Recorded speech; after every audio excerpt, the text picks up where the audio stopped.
Ce 14 juin 1940, Paris n'entendait plus ses propres battements. Elle n'entendait que les bottes. Sur les Champs-Élysées, les uniformes gris avançaient au pas, drapeau rouge au vent, et la ville qui se croyait éternelle venait de tomber en 42 jours. Les vitrines restaient closes, l'air sentait la fumée froide et la honte, et derrière les rideaux, des regards se cachaient comme des animaux traqués. Pourtant, à quelques rues de là, Pigalle allumait ses lampes rouges, comme si la nuit devait continuer à faire semblant. Dans les maisons closes, des femmes comptaient leurs pièces, leur fatigue et l'avenir qui rétrécissait. Partir signifiait la rue, la faim, l'absence de protection. Rester signifiait recevoir l'ennemi, sourire pour survivre, avaler sa colère avec du champagne. Les officiers allemands, eux, s'y croyaient invincibles.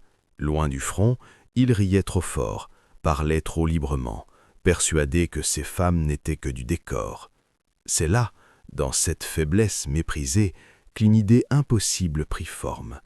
Marthe Richard, 47 ans, traversa Paris occupé avec un manteau noir et un regard qui ne tremblait pas. Elle connaissait ce monde de l'intérieur. Jadis femme de maison, puis espionne pendant la Grande Guerre, elle avait appris que certains secrets se déposent sur un oreiller, plus sûrement que sur un bureau. En entrant au boulevard de Clichy, elle observa les allées et venues, les rires forcés, les officiers qui posaient leur casquette comme on pose sa vigilance. Elle s'assit face à 3 jeunes femmes, des robes courtes, un maquillage trop parfait pour cacher la peur. Marthe parla bas, comme on allume une mèche. « La résistance commence à peine, dit-elle. Les hommes cachent des armes, c'est lent, mais ici, chaque nuit, ils se livrent. Ils parlent des unités, des dates, des dépôts, des trains. Vous entendez tout. » Les femmes échangèrent un regard. Le piège semblait mortel.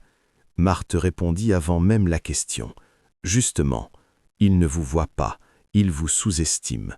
Votre invisibilité peut devenir notre arme. » Et pour la première fois depuis l'invasion, dans cette pièce parfumée au tabac, quelqu'un proposa de frapper le Cupan là où il baisse la garde, dans l'ombre.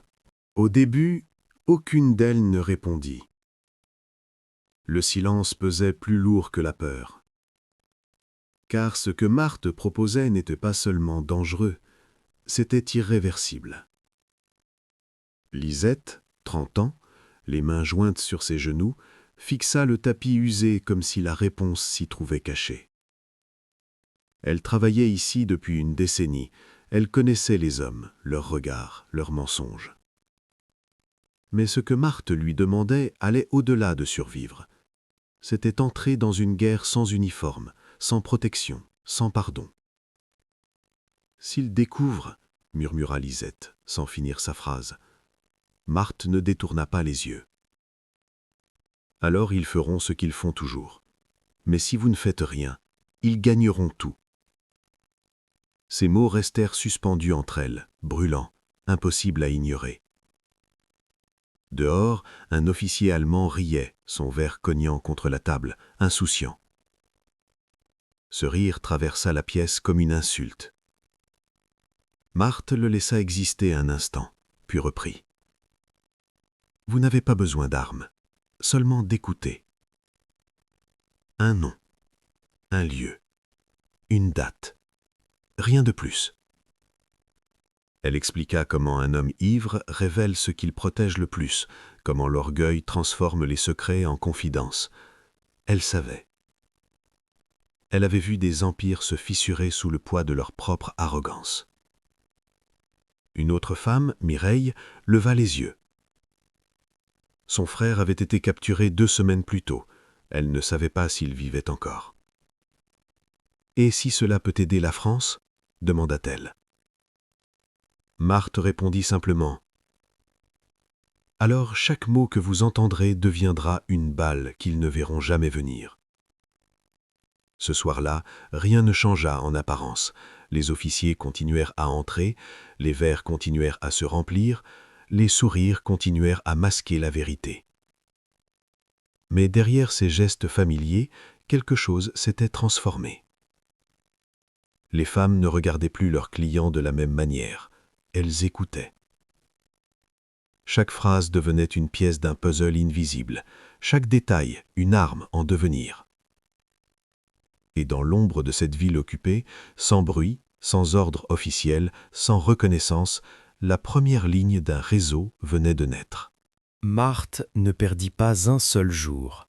La guerre ne laissait pas le luxe de l'hésitation, et elle savait que chaque heure gagnée pouvait sauver des vies invisibles.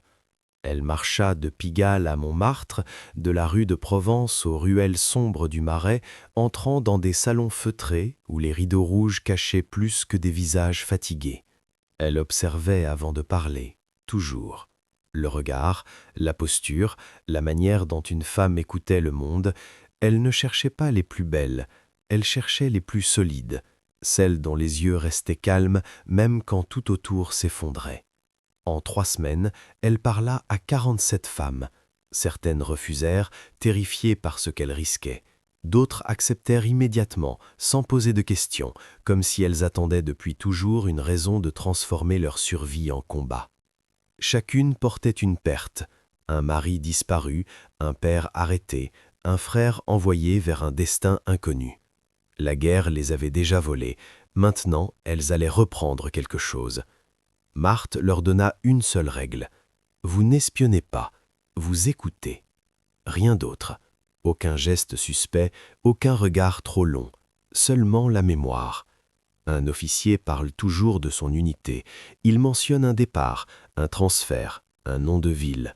Ces fragments semblaient insignifiants seuls, mais réunis, ils révélaient une carte vivante de l'ennemi. La nuit, après le départ des officiers, certaines femmes restaient assises dans le silence, répétant mentalement les mots entendus pour ne pas les perdre. Elles écrivaient parfois quelques lettres sur des papiers minuscules, qu'elles cachaient dans des doublures, sous des planchers, dans des objets que personne ne penserait à fouiller. Ces messages voyageaient lentement à travers Paris, portés par des mains invisibles, jusqu'à Marthe. Dans une petite chambre discrète près du parc Monceau, elle étalait ces fragments sur une table, reliant les noms, les lieux, les dates. Peu à peu, quelque chose apparaissait, non pas des rumeurs, une structure, une armée qui croyait avancer dans le silence sans savoir que chaque pas la trahissait. Et Marthe comprit alors que ce qu'elles avaient commencé n'était plus une idée, c'était une arme. La chambre qu'elle loua dans le 11e arrondissement ne ressemblait à rien d'important. Un lit étroit, une table bancale, une fenêtre donnant sur une cour oubliée. Pourtant, c'était ici que la guerre changeait de forme. Sur le mur, Marthe fixa une carte de Paris. Chaque épingle rouge marquait un lieu précis. Le Sphinx, rue de Provence, le Chabanais, boulevard de Clichy, et d'autres adresses que seuls les initiés connaissaient. Ces points, dispersés dans la ville, formaient un réseau vivant. Chaque nuit, derrière ces murs, des officiers allemands déposaient leurs armes, leur vigilance et parfois leur avenir. Marthe travaillait sans relâche, reliant les fragments apportés par ces femmes. Un nom entendu à Pigalle correspondait à un déplacement mentionné à Montmartre. Une date murmurée dans un lit trouvait son écho dans un café à Belleville. Peu à peu, les lignes invisibles de l'armée allemande apparaissaient devant elle. Elle voyait leurs mouvements, leurs habitudes, leurs failles. Mais écouter ne suffisait plus. Le réseau devait apprendre à voir. Dans une cave humide sous une boulangerie de Ménilmontant, Marthe réunit ses premières recrues. Une ampoule nue éclairait leurs visages tendus. Elle posa sur la table des photos d'uniformes allemands expliquant les grades, les insignes, les signes de pouvoir. « Plus le grade est élevé, plus le secret est lourd », murmura-t-elle. Les femmes apprirent à observer sans fixer, à retenir sans écrire, à poser des questions sans en avoir l'air. Un compliment bien placé pouvait ouvrir plus de portes qu'une clé. Un sourire pouvait délier une langue mieux que la menace. Ce qu'elle faisait n'était pas visible. Aucun coup de feu, aucune explosion, Pourtant, chaque information arrachée au silence devenait une fissure dans la machine ennemie. Et pour la première fois depuis l'occupation, Marthe sentit que Paris, même enchaîné, commençait lentement à respirer de nouveau. Le premier véritable test arriva sans prévenir, comme toutes les choses qui changent le cours de l'histoire. Céleste, 26 ans, travaillait au Sphinx depuis 2 ans. Elle avait appris à écouter sans paraître attentive, à sourire sans rien révéler. Un soir de septembre 1940, un colonel allemand entra, son uniforme impeccable, son arrogance intacte. Il choisit Céleste sans hésiter. Les officiers de son rang ne regardaient pas les femmes, il les sélectionnait comme des objets. Dans la chambre, il posa sa sacoche près du lit, avec la confiance absolue de celui qui ne craint rien. Il but beaucoup, parla davantage. Il évoqua des trains, des dépôts, des mouvements à venir. Céleste ne réagit pas. Elle laissa ses mots flotter dans l'air, les capturant silencieusement. Puis, le silence vint. Le colonel s'endormit lourdement, sa respiration lente et profonde. Céleste resta immobile quelques secondes, son cœur frappant si fort qu'elle craignait qu'il puisse l'entendre. Ce moment était celui dont Marthe avait parlé, le moment où la guerre se décidait dans un souffle. Elle se leva doucement, chaque geste mesuré, précis. La sacoche était là, à quelques pas. Elle l'ouvrit, à l'intérieur des papiers soigneusement pliés, des cartes marquées de lignes et de symboles. Elle ne comprenait pas tout, mais elle comprenait assez. Elle mémorisa les noms, les lieux, les signes. Elle ne prit rien. Elle ne laissa aucune trace. Quand elle retourna près du lit, le colonel dormait encore, inconscient que ses secrets venaient de quitter son contrôle. Le lendemain, Céleste transmit ce qu'elle avait vu. Dans la petite chambre du 11e arrondissement, Marthe écouta sans interrompre. Chaque détail confirmait ce qu'elle soupçonnait. Des dépôts de munitions, des positions vulnérables, des points que l'ennemi croyait invisibles. Pour la première fois, elle possédait quelque chose de concret, quelque chose qui pouvait frapper en retour. Marthe comprit que ce moment marquait un point de non-retour. Ce n'était plus seulement un réseau, c'était désormais une menace réelle pour ceux qui croyaient contrôler la ville. La nuit où Marthe transmit ces informations, Paris semblait retenir son souffle. Elle traversa les rues sombres avec un calme qui n'était qu'une façade, chaque pas mesuré, chaque regard évité. Dans sa poche, le message codé n'était qu'un petit morceau de papier, mais son poids semblait immense. Ce papier portait plus que des mots. Il portait la preuve que l'ennemi pouvait être atteint. Elle arriva près du jardin du Luxembourg, où un homme lisait un journal sur un banc, immobile malgré le froid. Il ne leva pas les yeux lorsqu'elle s'approcha. Elle laissa tomber ses gants. Il les ramassa, les lui rendit, et dans ce geste ordinaire, le message changea de main. Aucun mot ne fut échangé, aucun signe ne fut donné, mais tout était compris. Cet homme, connu sous un nom qui n'était pas le sien, représentait le lien fragile entre l'ombre et la riposte. Les jours suivants furent insupportablement longs. Marthe continua son travail, continua d'écouter, continua de construire son réseau, mais au fond d'elle, une question brûlait. Londres allait-il croire ces femmes invisibles, ou leur voix serait-elle ignorée comme toujours? Puis, une nuit, la réponse arriva. Au loin, le ciel s'illumina. Une lueur soudaine, suivie d'un grondement profond qui traversa la ville endormie. Une explosion, puis une autre, et une autre encore. Les fenêtres vibrèrent, les murs tremblèrent, et dans ce chaos lointain, Marthe comprit. Les dépôts avaient été frappés. Ce qu'elles avaient entendu dans une chambre silencieuse venait de devenir une réalité visible. L'ennemi saignait. Pour la première fois depuis l'occupation, la peur changeait de camp. Les officiers allemands commencèrent à parler moins librement. Ils regardaient autour d'eux avec une méfiance nouvelle, incapables de comprendre comment leurs secrets avaient été découverts. Mais ils continuaient à venir. Ils continuaient à boire. Ils continuaient à croire qu'ils contrôlaient tout. Et c'était précisément cette illusion qui les rendait vulnérables. Après les explosions, quelque chose changea dans l'air, mais pas assez pour les arrêter. Les officiers continuaient à franchir les portes des maisons closes, mais leur regard était différent, plus court, plus prudent. Pourtant, l'habitude était plus forte que la peur. La solitude, l'alcool et l'arrogance restaient leurs faiblesses les plus fidèles. Marthe le savait. Une victoire n'était qu'un début. Si elles s'arrêtaient maintenant, tout ce qu'elles avaient construit disparaîtrait. Alors, le réseau grandit. De nouvelles femmes rejoignirent l'ombre, non par obligation, mais par choix. Elles venaient de Lyon, de Marseille, de quartiers oubliés de Paris. Elles n'étaient pas formées comme des soldates, mais elles possédaient quelque chose de plus dangereux. Elles étaient invisibles. Les messages commencèrent à circuler plus vite, cachés dans des ourlets, glissés entre les pages de livres, transportés par des mains qui ne tremblaient plus autant. Chaque nuit apportait de nouveaux fragments, des départs de convois, des noms d'officiers, des lieux que l'ennemi croyait protégés. Mais le danger grandissait aussi. La Gestapo comprenait que quelque chose lui échappait.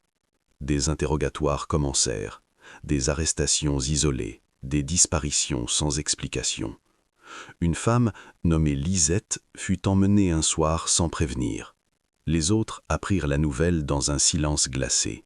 Personne ne savait ce qu'elle devenait. Personne ne savait si elle parlerait. Marthe regarda les visages autour d'elle. Elle vit la peur, elle vit le doute, mais elle vit aussi autre chose, la décision. Car chacune d'elles comprenait désormais qu'il n'y avait pas de retour possible. Elles avaient déjà franchi la ligne invisible entre survivre et résister. Et même si l'ennemi les traquait, même si leur nom disparaissait dans l'obscurité, ce qu'elles avaient commencé continuerait. Parce que maintenant, l'ennemi ne combattait plus seulement une armée, il combattait des femmes qu'il n'avait jamais appris à voir. Lisette ne revint jamais. Son absence resta suspendue dans l'air comme une question à laquelle personne n'osait répondre.